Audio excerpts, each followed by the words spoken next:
Pues estamos ya en la última semana del año, el último domingo de este año, gracias a Dios, y nos viene bien, como siempre, pues no solamente meditar en la palabra del Señor, sino también meditar muy específicamente en lo que Dios quiere para nosotros, muy específicamente en lo que Dios quiere que creamos y que en este caso nos viene muy bien por lo que acabamos de celebrar respecto a la Navidad. Cuando vamos a la Escritura, sabemos por supuesto que ha sido inspirada por Dios, pero ha sido escrita también a través de hombres que tenían preocupaciones sinceras.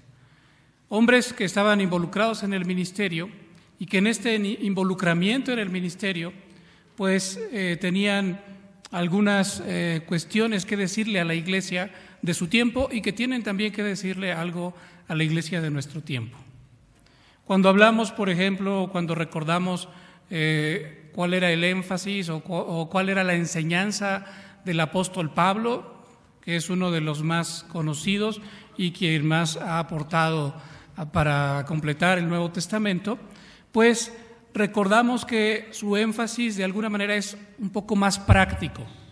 En sus cartas, por supuesto, habla de doctrina, habla acerca de lo que debemos creer, acerca de cómo debemos creer, pero también se enfoca un poco más a lo práctico y nos habla mucho acerca de cómo debemos vivir. Las preocupaciones de un pastor y de los pastores que encontramos en la palabra de Dios podrían resumirse en esas dos grandes áreas. Se preocupan por lo que la iglesia debe creer y por otro lado se preocupan por lo que la iglesia o por cómo la iglesia debe vivir. Podríamos decir por la parte práctica, por la parte teórica y por la parte práctica. Podríamos estar hablando de la cuestión teológica y de la cuestión de vida, ¿no? Del caminar como cristiano, del caminar como creyente. Todos los escritores del Nuevo Testamento, cuando los analizamos desde esa perspectiva, vamos a encontrar esas dos líneas de pensamiento, lo que debemos creer y cómo debemos vivir. Cuando analizamos esta carta del apóstol Juan, una carta muy, muy breve, vamos a encontrar también esas dos líneas de pensamiento. Pero nos vamos a concentrar hoy en lo que debemos creer, en la parte teórica o en la parte teológica, que es una preocupación genuina del apóstol Juan. Como pastor, él sabe que la iglesia necesita escuchar, necesita afianzar lo que debe creer, necesita reconsiderar su fe, necesita hacerlo de una manera muy seria. ¿Cuál es la preocupación del apóstol? Teológicamente hablando. Cuando analizamos los primeros versículos, especialmente los primeros 4 versículos, nos vamos a dar cuenta de cuál es su preocupación profunda, teológicamente hablando. Voy a leer los primeros 3 versos, después leeré el 4, pero mientras leo, yo quiero que usted note qué palabra es la que repite aquí el apóstol y cuántas veces la repite. Dice los versos 1, 2 y 3 de la segunda epístola del apóstol Juan: el anciano a la señora elegida y a sus hijos, a quienes yo amo en la verdad. Y no solo yo, sino también todos los que han conocido la verdad, a causa de la verdad que permanece en nosotros y estará para siempre con nosotros. Sea con vosotros gracia, misericordia y paz de Dios Padre y del Señor Jesucristo, Hijo del Padre, en verdad y en amor. ¿Qué palabra se repite aquí vez tras vez? La palabra verdad. Si hay algo por lo que está preocupado el apóstol Juan, es por eso, porque sus hijos, porque aquellos que han creído a través de su ministerio, a través de su palabra, no solamente hayan creído en la verdad, sino sobre todo que permanezcan en la verdad. El verso 4 nos deja ver un poco cuál era la problemática. de la iglesia a la que está escribiendo el apóstol, porque dice: mucho me regocijé, ha habido gozo en mi corazón, hay algo que me ha puesto muy contento, porque me he encontrado con algunos de tus hijos andando ¿en qué? En la verdad. Su preocupación es la verdad. Que aquellos que han creído no solo hayan creído en la verdad, sino que permanezcan en la verdad. Se goza, se regocija, como para nosotros debería también ser un motivo de gozo y alegría el saber que muchos hermanos, que algunos de nuestra familia, que aquellos con quienes convivimos andan en la verdad, permanecen en la verdad. Pero notemos que el apóstol ha dicho algunos, no todos. Dijo aquí algunos. Es motivo de gozo, es motivo de alegría que he hallado a algunos de tus hijos andando en la verdad, permaneciendo en esa verdad, conforme al mandamiento que recibimos del Padre. Pero ¿por qué sería que no todos los hijos de esta iglesia permanecían en la verdad? ¿Por qué sería que no todos andaban en la verdad? Quiero que note lo que dice ahora el verso 7. Nos vamos a brincar algunos cuantos versículos para poder entender el contexto y después entrar a lo que quiere comunicar el apóstol. El verso 7 nos deja ver por qué solamente algunos y no todos andaban en la verdad. Dice el verso 7, porque muchos engañadores han salido por el mundo. De otros lugares, de otras iglesias, había salido gente, habían salido maestros, o en este caso, mejor deberíamos decirles, falsos maestros, falsos profetas que habían salido y que estaban recorriendo el mundo conocido de aquel entonces, que estaban recorriendo el mundo, que estaban buscando a las iglesias, que estaban buscando a los creyentes en cada ciudad y que llegaban a esa iglesia enseñando. Pero por supuesto, enseñando, si eran falsos maestros, estaban enseñando falsas doctrinas. ¿Cuáles eran estas falsas doctrinas? Vuelvo a leer el verso 7. Porque muchos engañadores han salido por el mundo que no confiesan que Jesucristo ha venido en carne. Quien esto hace es el engañador y el anticristo. Esa era la problemática con la que se encontraba la iglesia. Se la estaba encontrando así frente a frente y no era algo que la iglesia estaba buscando, sino más bien aquellos falsos maestros estaban recorriendo el mundo, buscando a los creyentes alrededor del mundo, llegando a las iglesias y trayendo esas falsas enseñanzas a las iglesias, diciendo: Jesucristo no ha venido en carne.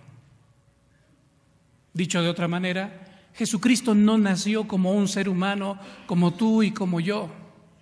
Eso no puede ser, decían estos falsos maestros. Eso es imposible. ¿Cómo puede Dios, un ser completamente santo, despojarse de esa santidad, despojarse de esa gloria y venir y nacer aquí entre nosotros? ¿Cómo puede el Todopoderoso humillarse de esa manera? Estos falsos profetas, estos falsos maestros, por supuesto, no lo entendían. Pero no solamente no lo entendían ellos, sino que además habían fabricado de esto una falsa enseñanza y la estaban divulgando por todas las iglesias. Y habían afectado a las iglesias en las que había pastoreado o en las que había desarrollado su ministerio el apóstol Juan. Por eso dice: me regocijo, me gozo de que hay muchos de tus hijos que andan en la verdad. Pero yo tengo que escribirte esta carta a ti, iglesia, porque no todos andan en la verdad y porque aquellos que no andan en la verdad necesitan escuchar estas palabras. Y porque aquellos que andan en la verdad necesitan también apercibirse, necesitan estar alerta, necesitan poner barreras contra aquellos falsos profetas que están predicando que Jesucristo no vino en carne.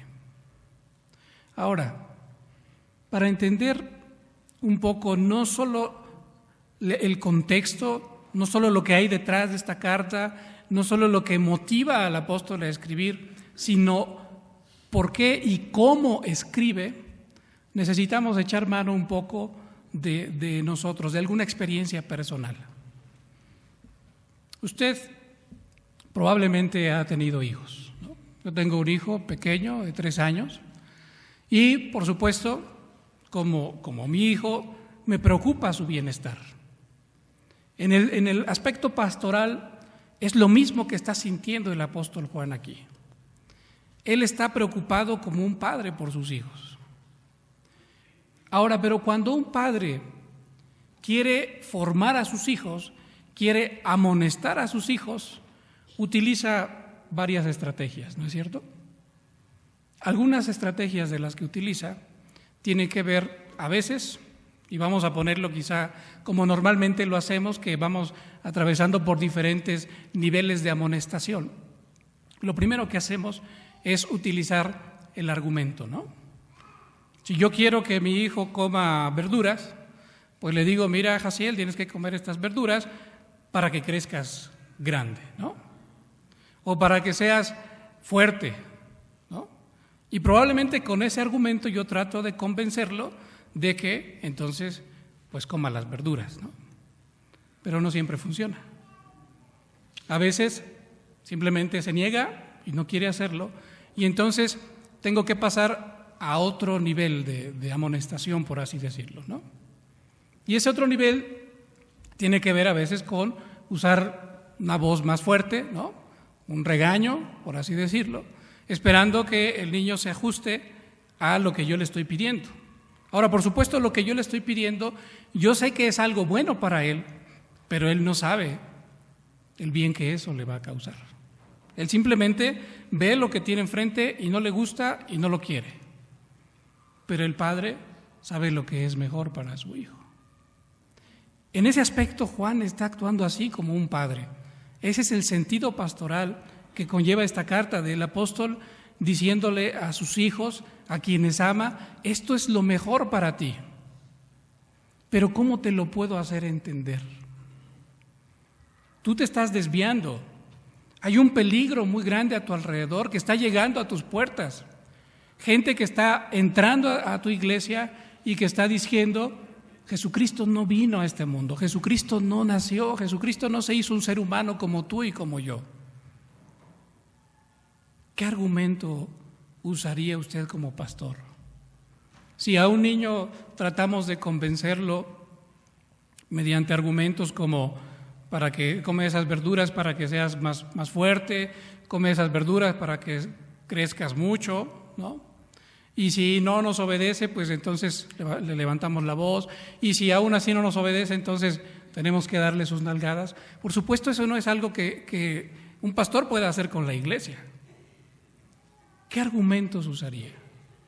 ¿Qué argumentos usaría el apóstol Juan para decirle a la iglesia, necesitas apercibirte, necesitas estar alerta, y en caso de que hubieras caído en esas falsas enseñanzas, necesitas volver al buen camino?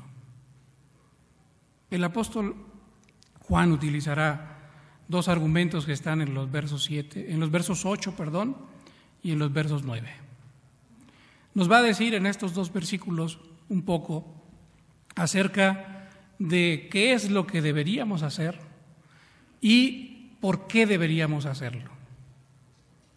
¿Qué es lo que deberíamos hacer y por qué deberíamos hacerlo?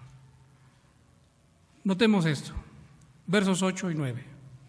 Lo primero que deberías hacer, dice el apóstol Juan, es mirar por ti mismo. Mirad por vosotros mismos. Es decir, observar de a ti mismo, como si te observaras en un espejo. Mirar un poco acerca de lo que hay en tu corazón, acerca de lo que tú estás creyendo acerca de Jesucristo. ¿Por qué? ¿Por qué es tan importante para el apóstol esta palabra, mirad por vosotros mismos? Porque la realidad, amados hermanos, es que como creyentes, como seres humanos y aún como creyentes, cometemos un error constantemente. Y ese error tiene que ver con que no queremos mirarnos a nosotros mismos. No estamos dispuestos a mirarnos en un espejo, como en un espejo, honestamente, y comenzar a notar, comenzar a buscar nuestras imperfecciones. ¿Sabe usted qué es lo que hacemos normalmente? ¿Qué es lo más fácil? En lugar de mirarnos a nosotros mismos, miramos a los que están a nuestro alrededor. El apóstol Juan está hablando aquí de una cuestión doctrinal, no está hablando de una cuestión práctica. Está hablando, por supuesto esto desemboca en algo práctico, pero está hablando de una cuestión doctrinal, está hablando acerca de creer lo correcto acerca de Jesucristo. Pero comienza diciendo, mírate a ti mismo. Antes de mirar a los demás, acerca si los demás, los de allá afuera, los de otras iglesias, están creyendo lo correcto acerca de Jesucristo, dice el apóstol Juan, mírate a ti mismo. Mantente alerta acerca de lo que tú crees, acerca de lo que hay en tu corazón. ¿Por qué? ¿O para qué? Dice aquí mismo el versículo 8, mirad por vosotros mismos. ¿Para qué? Para que no perdáis el fruto de vuestro trabajo, sino que recibáis galardón completo. Fíjate en ti mismo, en lo que hay en tu corazón, en lo que crees acerca de Jesucristo. ¿Por qué? Porque al único que va a afectar el hecho de si tú crees o no crees lo correcto acerca de Jesucristo es a ti. Porque el único quien, en este caso, poniéndolo en las mismas palabras del apóstol Juan, perdería el fruto de todo su trabajo, serías tú. Si no creyeras lo correcto acerca de Jesucristo, si no creyeras que Jesucristo vino en carne y se hizo un ser humano como tú y como yo, pues entonces, dice aquí el apóstol, perderías todo el fruto y además no recibirías tu galardón completo. Todo el fruto de tu trabajo. ¿A qué se refiere el apóstol con eso? ¿Qué significa eso de todo el fruto de su trabajo? ¿Acaso no decimos, no creemos firmemente como reformados que la salvación es por gracia? Por supuesto que la salvación es por gracia. Pero cuando recordamos, por ejemplo, las palabras del apóstol Pablo en 1 Corintios 3, recordamos al apóstol Pablo diciendo, yo como perito arquitecto puse el fundamento. Y ese fundamento es Cristo. Está hablándole a la iglesia de Corinto, les dice, yo como perito arquitecto puse el fundamento, ese fundamento es Cristo. Pero cada uno de ustedes mire cómo sobreedifica. 1 Corintios 3.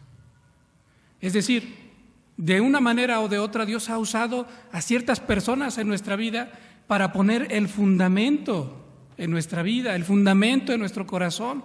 Y ese fundamento es Cristo. Pero el crecimiento, por supuesto, lo da Dios.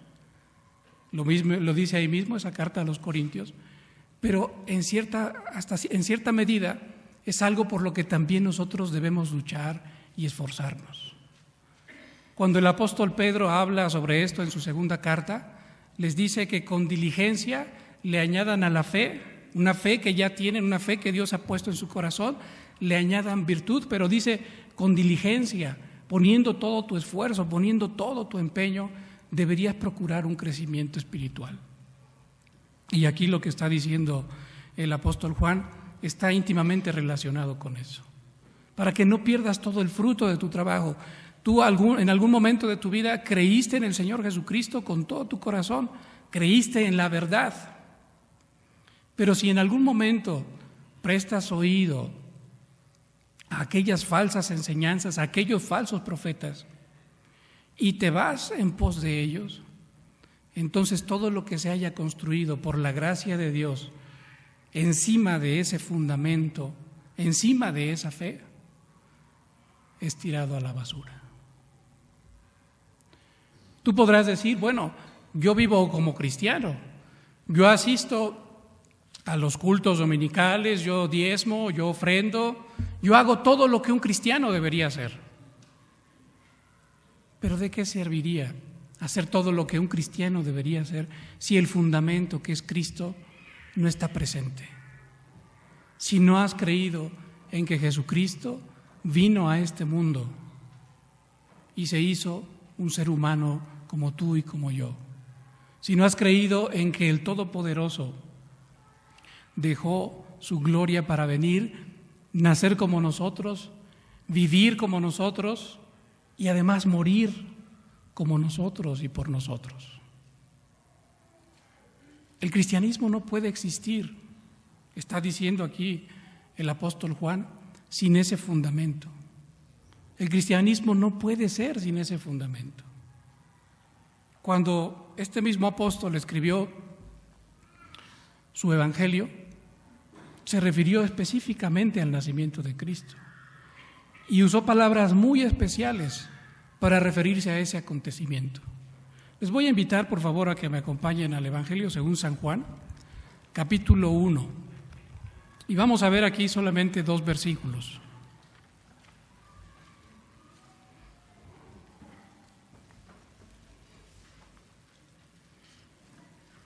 Con esto vamos a notar por qué es que para el apóstol Juan es tan importante, pero de verdad tan importante, que los cristianos de la iglesia a la que está escribiendo permanezcan en esa doctrina de que Jesucristo vino en carne. Voy a leer el verso 9. Evangelio según San Juan, capítulo 1, versículo 9.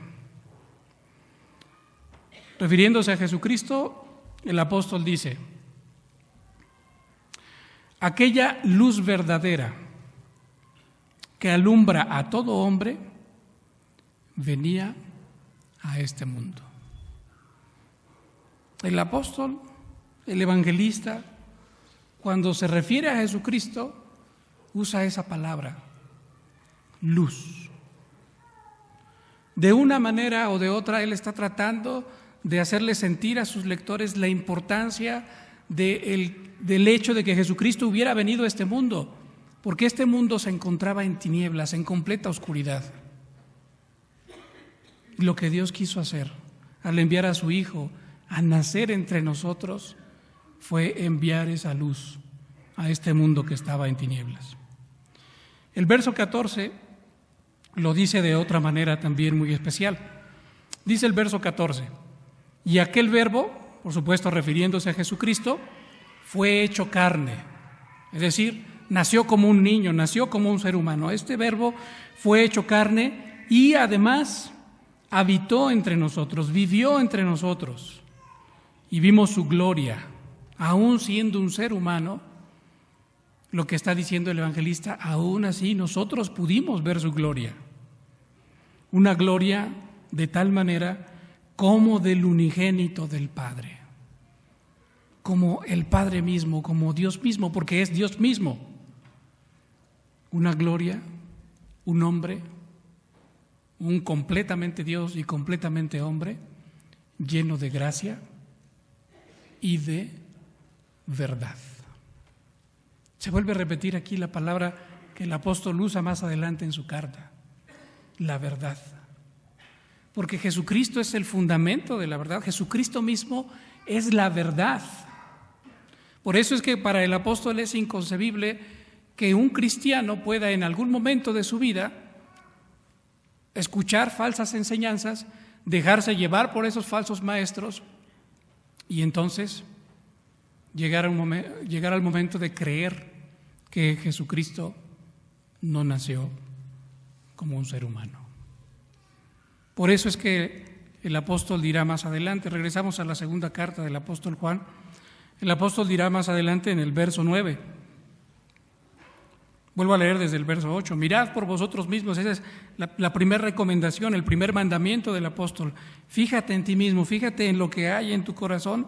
¿Para qué? Para que no perdáis el fruto de vuestro trabajo, para que no todo ese esfuerzo haya sido en vano, lo pierdas ese fruto de tu trabajo, sino al contrario, lo que quiere el apóstol es que tú y yo recibamos el galardón completo. Pero dice ahora en el verso 9, cualquiera que se extravía Cualquiera que en algún momento, y eso es lo que nos deja ver esta palabra de extraviarse, cualquiera que en algún momento ha estado en el camino correcto, ha ido en la dirección correcta, hacia el destino correcto, pero de repente se extravía. Y por supuesto, Juan está hablando aquí de aquellos que se han extraviado porque han prestado atención a otras instrucciones. Aquí nos conviene ilustrar esto como cuando hacemos un viaje. Quizá ahora ya no con esta cuestión de los GPS, pero antes cuando llevábamos un mapa y nos dirigíamos hacia una ciudad y nos íbamos guiando por ese mapa, pero en algún momento del camino algo nos creaba desconfianza y nos deteníamos a preguntar para saber si íbamos por el buen camino. Y le preguntábamos a esa persona: disculpe, ¿voy en el camino correcto para llegar a esta ciudad? Y a veces, si la persona por ignorancia nos desviaba del camino, nos decía: bueno, pues creo que va usted mal, creo que mejor debería tomar de este camino. Probablemente lo hacía por ignorancia. Hay gente en nuestro camino que nos encontramos así, que no sabe, pero con tal de dar la instrucción, pues nos manda por otro lado. Por supuesto, no llegaríamos al destino deseado. Pero de los que está hablando aquí Juan, no son ese tipo de personas. No son aquellos que por ignorancia están desviando a la gente. Son personas que intencionalmente están llegando a las iglesias para apartar a esa gente de la verdad, para apartar a esos creyentes verdaderos de la verdad y entonces extraviarlos, que ellos tomen otro camino. Cuando el apóstol habla de estos, de aquellos que se extravían, dice que por supuesto se extraviaron y no perseveraron en la doctrina de Cristo, no permanecieron ahí firmes, aún a pesar de las acechanzas de esos falsos maestros, de esos falsos profetas, sino que se extraviaron, tomaron la instrucción, aún teniendo el mapa, tomaron otra instrucción y se dejaron llevar, siguieron otro camino. Pues ellos, dice el apóstol Juan, no tienen a Dios. Fíjese usted qué terrible es esto, porque habiendo estado en el camino correcto, en el cual estaban disfrutando de la compañía de Dios, estaban disfrutando de una comunión plena con Dios, por el solo hecho de haber escuchado una instrucción diferente, de haberla seguido, entonces ya no tienen a Dios. Esto nos llevaría también a preguntarnos cómo encaja esto con nuestra doctrina reformada, porque diríamos: oiga pastor, oiga hermano, entonces la salvación se pierde o no se pierde, porque a mí por lo que usted está diciendo me parece como si se perdiera, pero no es así. El mismo apóstol Juan en otra de sus cartas nos deja ver, hablando de estos que en algún momento se desvían de la verdad, dice: estaban con nosotros, pero no eran de nosotros. Aquellos que en esta iglesia, aquellos a quienes está escribiendo esta carta, estaban escuchando a los falsos maestros y se estaban dejando llevar por ellos, pues por supuesto no eran de nosotros. ¿Por qué? Porque estaban escuchando a quien no es el pastor y estaban siguiendo a esos falsos maestros, ¿no? Así es lo que dice el Señor Jesucristo, ¿no? Las ovejas, los que son suyos, oyen su voz porque Él es el buen pastor, y entonces ¿qué? Y le siguen, van en pos de Él. Pero los que no son sus ovejas, pues entonces escucharán a cualquier falso maestro, cualquier falso profeta, y entonces irán en pos de Él. Pero dice al final del verso 9 el apóstol Juan, dice: pero el que persevera en la doctrina de Cristo, el que se mantiene fiel, el que se mantiene perseverando, la palabra en griego tiene que ver con habitar, con quedarse a vivir ahí, no estar fluctuando, no ir de paso, sino quedarse a vivir en esa doctrina, permanecer en ella, entonces ese sí tiene al Padre y también tiene al Hijo. ¿A qué doctrina se está refiriendo Juan? lo hemos dicho ya muchas veces a lo largo de esta meditación, a esa doctrina de que Jesucristo efectivamente vino en carne. Eso es algo que nosotros debemos creer y en lo cual debemos permanecer firmes. Como iglesia, hermanos, y usted como cristiano, y yo también, estaremos constantemente siendo bombardeados por este mundo. No es algo que nosotros busquemos, pero sí que el mundo nos está constantemente ofreciendo y diciendo: ¿por qué eres cristiano? ¿Estás completamente seguro de que Jesucristo vivió? ¿Estás completamente seguro de que Jesucristo nació hace 2000 años? ¿De verdad tú crees que Dios puede, el Todopoderoso, despojarse de su gloria y venir como un ser humano? El mundo constantemente está ofreciéndonos otras alternativas y quiere desviarnos de la verdad. Pero por eso el llamado del apóstol Juan es tan importante. No solamente debemos vivir de manera correcta, sino también debemos creer lo correcto. Y la doctrina de la que está hablando aquí el apóstol es fundamental, en todo el sentido de la palabra, porque es el fundamento. Nadie podría decir, y es prácticamente lo que está diciendo aquí el apóstol Pablo en otras palabras, nadie podría decir que es salvo si no cree que Jesucristo vino en carne. ¿Qué debemos hacer con nosotros con esto? Por supuesto, creerlo, mantenernos firmes y también, por supuesto, predicarlo, hablarlo, enseñarlo abiertamente. ¿Por qué? Porque es lo que puede traer salvación. Ese mensaje es el único que puede traer salvación a la vida de las personas. Oremos, hermanos. Te damos muchas gracias, Señor eterno, porque a través de tu palabra tú nos muestras, Señor, quién eres tú, y nos muestras también, Señor, cuál es tu voluntad para tu iglesia, para cada uno de nosotros hoy, Señor. Reconocemos, Señor, que nos encontramos en este mundo con ataques de diversos tipos, Señor, a veces fuera de la iglesia, a veces, como en el caso de esta carta, dentro de la propia iglesia, Señor. Corrientes que pudieran o que quieren desviarnos, Señor, de la fe verdadera. Acabamos de celebrar, Señor, en estos días el acontecimiento más importante, Señor, que ha tenido lugar no solo en este mundo, sino en el universo, Señor, en toda tu creación. Y es que tu Hijo Jesucristo vino a este mundo como uno de nosotros, que se encarnó, Señor, que se hizo carne, Señor, así como nosotros, que nació como nosotros, que vivió como nosotros y que murió como nosotros, Señor. En Él se cumple todo lo que tú habías prometido desde la antigüedad. Desde Génesis 3:15, Señor, aquel a quien esperábamos llegó a este mundo en Jesús. Te alabamos y te glorificamos, Señor, por esta bondad. Te alabamos y te glorificamos porque a ti te ha placido, Señor, en algún momento de nuestras vidas revelarlo en nuestro corazón.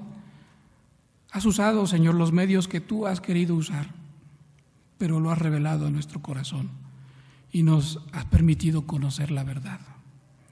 Pero ahora te suplicamos, Señor eterno, que no solamente nos hayas permitido conocer la verdad, sino que también nos permitas permanecer en esta verdad, Señor, así como es la exhortación del apóstol Juan. Que no permita, Señor, que nada ni nadie nos desvíe de esta fe, de que tu Hijo Jesucristo vino a este mundo como uno de nosotros y que en Él se cumplen todas tus promesas, que Él es el verdadero evangelio, la verdadera buena noticia de salvación.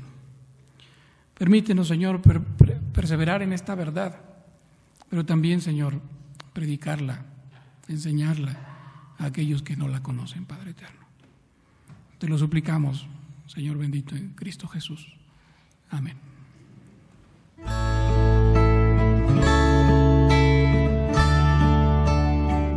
Iglesia Iglesia Nacional Presbiteriana Príncipe de Paz, ubicada en Humboldt número 50, Colonia Centro, México DF. Si desea mayor información, puede comunicarse al 5518-6114 y 5518-5900 o en la página de internet www.inp-príncipedepazcentro.org. Recuerde que esta puede ser su iglesia.